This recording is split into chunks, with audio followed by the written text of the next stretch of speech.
তারা উপকার পেয়ে আসেন, নাম জপ করে জেনে গেছেন খালি হাতে এলে বড় হাতে যাবেন। এই যে এত ভক্ত দাঁড়িয়ে আছেন, আমরা সবাই জেনে গেছেন যে মা কিন্তু কাউকে খালি হাতে ফেরায়নি, অন্যদিকেও পেয়েছেন। আমরা সবাই যখন মায়ের আশীর্বাদী ত্রিশূলটা যখন মাথায় নেন, কাউকে কোনো জায়গায় নিতে হয় না। শুধু আমরা সবাই জেনে গেছেন ভক্তরা দাঁড়ায় কাতার কাতার উপচে পড়ে, আমি মাথায় শুধু এরম করে ঠেকেই দিই কপালে, সবাই জেনে গেছেন। আমরা অন্যদিকেও মা কিন্তু পূর্ণ করেন, মা আজ পর্যন্ত কাউকে নিরাশ করেননি, কাউকে খালি হাতে ফেরায়নি। যারা এসছেন একদিকে যে আশা নিয়ে এসছেন সেটাই তো পূর্ণ হয়নি, মা অন্যদিকে পূর্ণ করে দেয়। যে মুখ দিয়ে একবার জয় কৃষ্ণকালী মায়ের নাম জপ করেন, মা তাকে কিছু না কিছু দেয়, এটুকু জানবেন। আর জন্ম মৃত্যু যদি আমার কালকে মৃত্যু লেখা থাকে তা মৃত্যু হবে, আজকে যদি লেখা থাকে তো হবে, মৃত্যুটা কেউ আটকাতে পারবে না। যদি আমার মৃত্যুর লেখা থাকে তাহলে মৃত্যু হবে, বুঝতে পেরেছেন? সবাই কষ্ট করে একটু দাঁড়াবেন, কেউ তাড়াহুড়ো করবেন না, মুখে কোনো আওয়াজ হবে না, কারণ আপনার মুখে দুঃখের কথা বলতে হয় না। মা হচ্ছে অন্তর্যামী, আপনি কি নিয়ে এসেছেন, কি আশা নিয়ে এসেছেন, কি জন্য এসেছেন, মা সবাই জানে, মা জানেন কথাটা। আমি শুধু কপালে ত্রিশূল ঠেকাবো, আপনারা একে একে একে একে বেরিয়ে যাবেন। কারণ আপনারা সবাই জানেন পিছনে অনেক ভক্ত দাঁড়িয়ে আছে, তাদেরকেও চান সুযোগ করে দেবেন। কারণ আপনি যদি ভাবেন যে শুধু আমারটাই বুঝে নেবো, ভুল, তখনই আপনি পাবেন না। যখন আপনি পরের মঙ্গলের কথা চিন্তা করবেন, আপনার মঙ্গল আগে হবে। দেখবেন অনেক ভক্ত আছে এখানে ত্রিশূল পায় না, তারা কিন্তু মায়ের মাটিটা বুলিয়ে নিয়ে যায়, কাজ হয়ে যায়, মায়ের স্থানে এসেও কাজ হয়। কারণ সবাই যেন মা চলন্ত, মা জীবন্ত, মা সবাইকে কিছু না কিছু দিয়েছেন। আর আমি কিচ্ছু শুনবো না, দেরি হয়ে যাবে প্রচুর। আমি বলে দিই মাকে পুজো করিনি, শুনতে পেয়েছো ভক্তরা?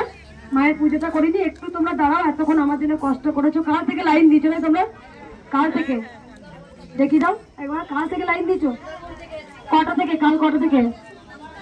কটা থেকে? এখানেই ছিলে মন্দিরে? আমি জানি কাল থেকে লাইন দেন, ভক্তরা পাবেন না বলে। যাই হোক, কালকে জামাই ষষ্ঠী আছে, যদি একটু কেউ ভক্তরা রেস্ট দেয় আমাকে, একটু বিশ্রাম পাবো কালকে। আমরা জানি না, হয়তো আরো বেশি ভিড় হতে পারে, ছুটি পাবে হয়তো, জানি না মায়ের লীলা। তবে কৃষ্ণকালী মায়ের কাছে ভক্ত কোনোদিনই কমেনি, সোমবারেও প্রচুর ভক্ত আছে। মন্দির বন্ধ আমি ঘোষণা করে দিয়েছি যে প্রতি সোমবার মায়ের মন্দির বন্ধ থাকবে। কারণ ত্রিশূলটা কার? ত্রিশূলটা তো ওম নমঃ শিবায়ের, আর বারটা কার? সোমবারটা শিবের বার, হর হর মহাদেবের বার। ত্রিশূলটা তো মায়ের নয়, ত্রিশূলটা আসল কার? মা দেবী দুর্গাকে দিয়েছেন। যেদিন বলি না ভগবান এক এবং অদ্বিতীয়, তুমি ভগবানকে কৃষ্ণকে ভালোবাসো বাসো, তুমি মা কালীকে ভালোবাসো বাসো, ওম নমঃ শিবায়কে ভালোবাসো বাসো, সাই বাবাকে ভালোবাসো বাসো, তুমি বাবা লোকনাথকে ভালোবাসো। কারণ তুমি যাকেই ভালোবাসবে ভগবানের রাগ নেই, এতে খুশি হয়। ভগবান এক এবং অদ্বিতীয়। আমি পুজো করতে করতে অনেক কিছু বুঝেছি, মা আমাকে অনেক কিছু শিখিয়েছে। আমি পেলেও মাকে ভালোবাসবো, না পেলেও মাকে ভালোবাসবো। অনেক ভক্ত আমাকে যদি বলে মা আমি যদি চাকরিটা পেয়ে যাই না আমি আবার আসবো, তাহলে তুমি ভুল বললে। মায়ের সাথে তুমি এগ্রিমেন্ট করে নিলে, কেন করবে? ও তুমি পেলে আসবে, তাহলে মা তোমাকে পরীক্ষা নিল, দেখবি তোকে দেবেই না, দেখবি একথা বলিস না। বল মা তোমার জন্য মনস্য রূপ ধারণ করেছি, তোমার জন্য এই দাদানে আসতে পেরেছি, যতদিন বাঁচবো তোমায় ভালোবাসবো, তুমি দেবে তারপরে ভালোবাসবো। তাহলে তো আমরা মায়ের স্বার্থপর সন্তান হলাম। এটা করো না, মাকে ভালোবাসো জীবনে। আমি দেখো আমি কি করে মাকে পেলাম, সেটা আমার অনেক জীবনে অনেক কিছু আছে, যেটা মা যেটা আমাকে বলে। দেখবে কৃষ্ণকালী মায়ের যে এসেছেন দাদা ছোট্ট বাচ্চা রূপে, নিজের নাম নিজেই নিয়েছেন। মায়ের মন্ত্র কি সবাই জেনে গেছেন, জয় কৃষ্ণকালী মায়ের জয়। যখন বেশিরভাগ ভক্তরা আসেনি কিন্তু এখানে, ওই যে নাম জপ করে রাখো, চোখে অ্যালার্জি, গায়ে অ্যালার্জি, ভালো। কারণ যখন মায়ের আসনে বসে আমি জিজ্ঞাসা করেছিলাম যে মায়ের আসনে, চুপ কর, যেখানে মায়ের আসনে বসেছি, কেউ মুখে কথা বলবে না, একদম মায়ের কাছে বসেছিলাম, তখন মাকে আমি জিজ্ঞাসা করেছিলাম আচ্ছা মা তুমি এমন কিছু বলো আমাদের মতো দুস্থ অনাথ সন্তানরা উদ্ধার পাবে, তুমি বলো কিছু একটা বলো। তখন মা বলেছিল আমার মন্ত্র হবে জয় কৃষ্ণকালী মায়ের জয়। কারণ যিনি কৃষ্ণ তিনি কালী। যে শ্যামা, শ্যাম শ্যাম শ্যাম যোগ তবেই তো শ্যামা। শ্যাম, শ্যামটা কার নাম? স্বয়ং গোবিন্দের নাম শ্যাম, শ্যাম থেকে শ্যামা। তাই সেই সর্বশ্রেষ্ঠ, তিনি সৃষ্টিকর্তা, তিনি জগৎ সংসারকে সৃষ্টি করেছেন। কারণ তাকে ডাকতেই হবে।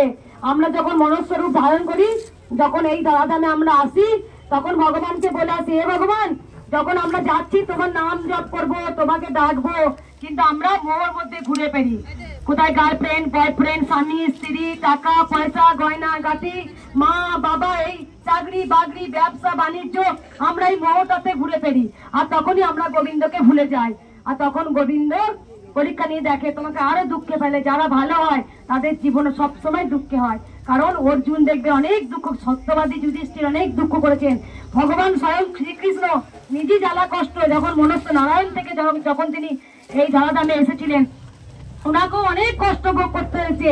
মা বাবাকে কারাগারে বন্দি রেখেছিলেন বাসুদেবকে। ঠিক তাই আমাদের জীবনও তাই।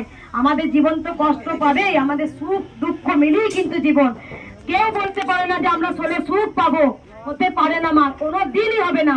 সবার জীবনে দুঃখ একটু করে থাকবে।